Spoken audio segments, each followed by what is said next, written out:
I'm a 23-year-old artist, and like most people my age, I am interested in everything. Currently, I'm a writer, I'm an actor, I'm a filmmaker, but really I do anything and everything that I can. If someone reaches out to me and says, "Are you interested in this?" Of course I am, because this is the time. I have time. I don't have to go to a 9 to 5. I don't have to take care of a family. Like, I take every opportunity to make sure that I'm doing the right things.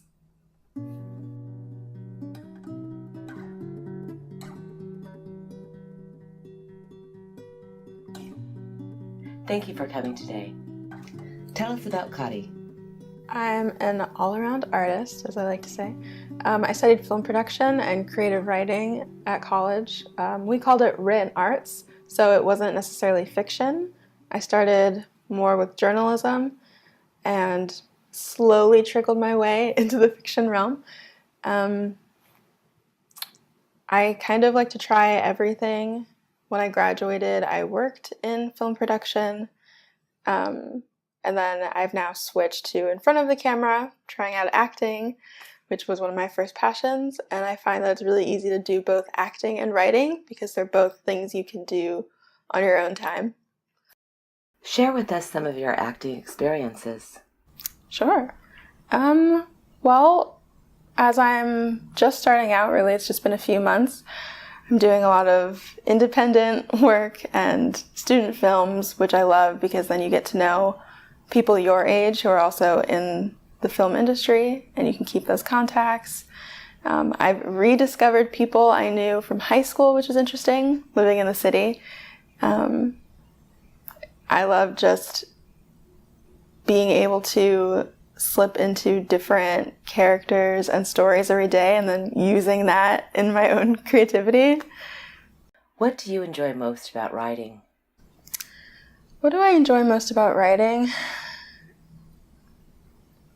I think the time it takes is what I enjoy most, because usually I will come up with one sentence or one opening of something, and I'll just sit down and write all at once. I'll write a short piece all at once. I don't return to it, and so then that's a part of my day that I've just spent at the keyboard, and it's like escapism. Whatever you were doing before that is gone, and now you're just focused on this one new story. And it can be whatever you want. No one has to see it afterwards if you don't want to. I definitely write a lot of things that no one has yet to see, and they're just mine. They're like my little universes that I've created, and there aren't a lot of other mediums you can do that with. Why #AstroCari? Oh, my online username. AstroCari. Well, when I was a kid, probably like most children, I wanted to be an astronaut, but I took it really seriously. I went to space camp, and I thought that I would study astrophysics in college, and it wasn't until I actually went to the Bard campus visiting that I decided to do a liberal arts education and like study the arts instead of science. So yeah, that was sort of my identity before art. I did go to a fine arts academy for high school where I did visual arts as well, but still I took astronomy classes, I took all the physics classes, and that was my main goal. Like, I really thought I would be an astronaut, and I might still be. Why do you enjoy the sci-fantasy realm? Growing up, it was what I was surrounded by. My family is into the same things I am, and I think I've only recently realized this, but in my hometown, where we live in the woods, on top of a mountain, very secluded, I realize that when I'm entering my driveway, it kind of looks like I'm entering a fairy tale land, and I definitely think that's influenced my work. Many of my stories take place in the woods or in like a small house secluded somewhere. So, it's just what I am surrounded with. And again, I feel like the best form of entertainment is something that you can escape into. I haven't yet really tried contemporary writing. They say write what you know, but I feel like that's good and bad advice. I haven't followed it. Make stuff up. And then it's an endless well. You make stuff up. You submitted 2 stories to Words for Charity, Empty Houses and In a Town Called Albatross. Tell us about each of them. Sure. Well, Empty Houses is an interesting one. A slightly sore subject, actually, because at Bard College, our senior thesis pieces are called senior projects. And for my senior project, I did a series of short stories. And there was one in there called Empty Houses, but it didn't fit well with the others. There wasn't a thread through all of them. But I didn't want to trash it, of course. So I put it aside, and I really loved it, and other people really loved it, but it just didn't fit with my senior project. So I thought I should submit it. That was the first one I submitted, how it was then, which isn't how it is in the form of my senior project. It's also the one that I've spent most time on developing. I am working on a novel now based on it. I think the story I submitted to Words for Charity doesn't appear in that form in the book. It's not like in that order or anything, but it's the book. The book is Empty Houses. The second story I submitted, In a Town Called Albatross, was written in my senior year of college in a class that I took with Neil Gaiman.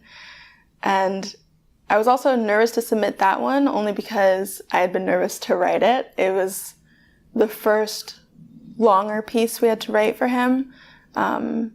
And it was very open-ended. I remember there was a small prompt, and we only had that class once a week. So, he told us one day that we needed to write it, and then the next time we saw him, it was due. And we talked about them during class. And I got really good feedback from him, which of course was incredible.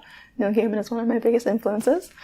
So yeah, I thought I should submit it. And he told me that sounded like it could be a larger work as well. So maybe in the future I'll do that. I haven't revisited it yet. But I do keep it. I have a hard copy of it in my room that I just like to look at for inspiration, because I know that he looked it over and gave me good feedback on it. Can you tell us about your writing habits and methods? Sure. Well, like I said before, I usually write everything in one shot. So yeah, I wake up in the morning. Ideally, this is my writing schedule. It doesn't happen every morning, if I have work to do or something, but I wake up, my laptop is on the floor, put it on me, and I write whatever is in my mind as soon as I've woken up. I write until I feel like it's finished. If I'm not writing first thing in the morning, I do edit as I go, which I don't know if that's the best habit. I'll write literally one sentence and then go back and edit it 5 times. I edit as I go, and I keep first drafts, second drafts, third drafts, and sometimes those will mutate into their own stories. So I have a lot of folders that have the same title, but then it's different stories in the folder, but at one point they were the same story. I do that a lot. And I try to only read things that are related to what I'm currently trying to write, because what you're reading will affect your tone, I try to read anything that's creating waves currently, I keep track of that stuff. And I'm a movie buff. I watch everything that comes out and definitely watch any sci-fi or fantasy that comes out. I don't think I have a specifically special form of inspiration. I'm just influenced by what I'm consuming, and I try to only consume things that make sense for me. How has the experience with Words for Charity affected you as an individual? As an individual, it's affected me a few ways. It's affected my online presence for sure. Before I was not afraid. I was hesitant to put my writing online. I think for obvious reasons, it's easy to steal other people's work. And I wasn't sure how to get my writing out there. So again, in addition to making me feel like a real writer, I'm able to share my things now, and it seems more legitimized. I have links to Words for Charity, like on my website, and I like telling people about it and saying like, you can do this too.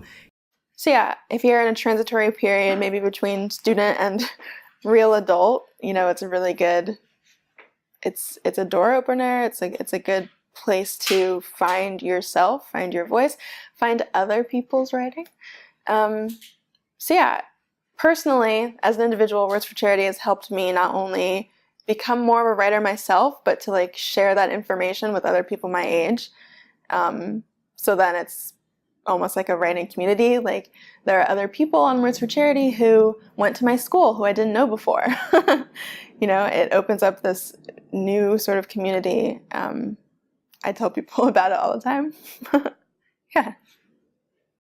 Did you see Words for Charity as a chance to be published in a curated collection or as a chance to help others? At the time that I found Words for Charity, I thought it was more of an opportunity to benefit others because there weren't many other pieces on the website at the time. So it didn't strike me yet as a large curated thing, although it is now. There's a lot more. There's been 2 grant periods, right? But yeah, it fit in perfectly with my ideals. It seemed serendipitous at the time. Like I can get published and I can benefit charity, which are 2 of my goals and like 2 things that I want to do a lot of. It was a perfect opportunity at the time. How did you use social media to promote your stories?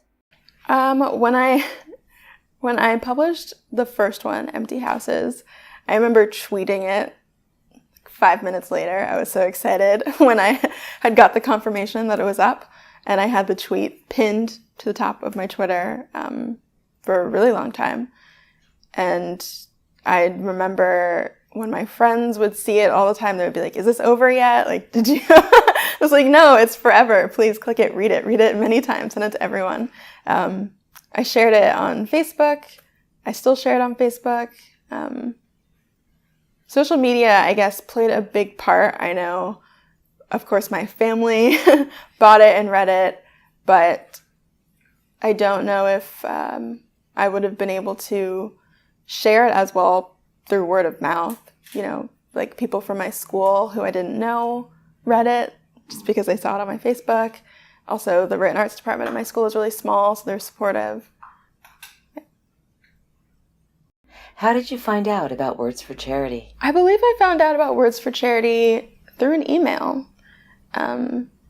Again, the department's very small, but I'm pretty sure we were told in a brief email, or maybe it was a forwarded email from Words for Charity, just saying that this would be a great opportunity to get your work out there, before you graduate.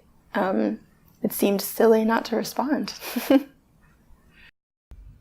Do you think readers are more motivated to purchase a story that helps improve the social fabric? I think in my circle of friends, at least, they said that was more motivating for them. If you click something and you think you're just buying it and that the money is going directly towards that person, I think you would not be as likely to buy it. It depends on personality, but I know personally as well, I would be more likely to buy something seeing it's benefiting charity. Like when I shop on Amazon, I always shop like Amazon Smile, because why wouldn't you? So definitely it's like a genius connection that I'm surprised I hadn't heard of before, having creators creating something that benefits something bigger than themselves. If you can do it, why not? How do you see your involvement at Words for Charity improving your brand? Like I mentioned before, it fit perfectly in with me as an individual. my friends, for example, were not surprised. They were like, of course, your first time being published is going to be something for charity. It just fits my brand. I know I'm 23 and everyone my age has a brand. I'm not sure that I have one that's been specifically curated or anything, but I think my online presence is definitely, it's nature, it's positivity, it's helping others. And this did that, so when I shared my stories on my Instagram, for example, the posts didn't say, please buy my story. They said, please benefit this charity. Click the link to download. It fit perfectly in. What's next for Caridad? What's next for me? I am hoping to publish a book very soon. I'm in the process. I've been editing, and the whole process is beautiful. I love every second of it. I have a lot of goals every year, and I think they're all attainable. So next for me is hitting the big screen in my acting career, hitting the bookshelves in my writing career. And I think it will all happen in 2018. How does your experience with Words for Charity affect your focus as a writer? Words for Charity greatly boosted my confidence as a writer.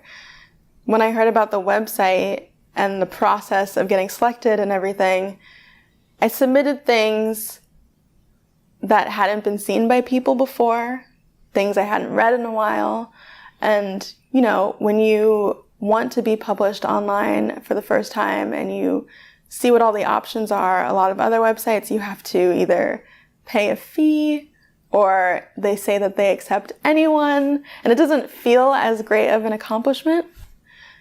On Words for Charity, knowing that there were real people reading my story, I got emails back with a little bit of critique, and then the process of actually getting published, it was real. It wasn't anonymous. And even this experience now, meeting the people behind the website. What do you enjoy about writing in the short story format? The short story format allows you to see the full picture in one broad stroke. You can just sit down and write. There are less constraints in the short story format. It can be a stream of consciousness. It can be a journal entry. It doesn't have to be fiction.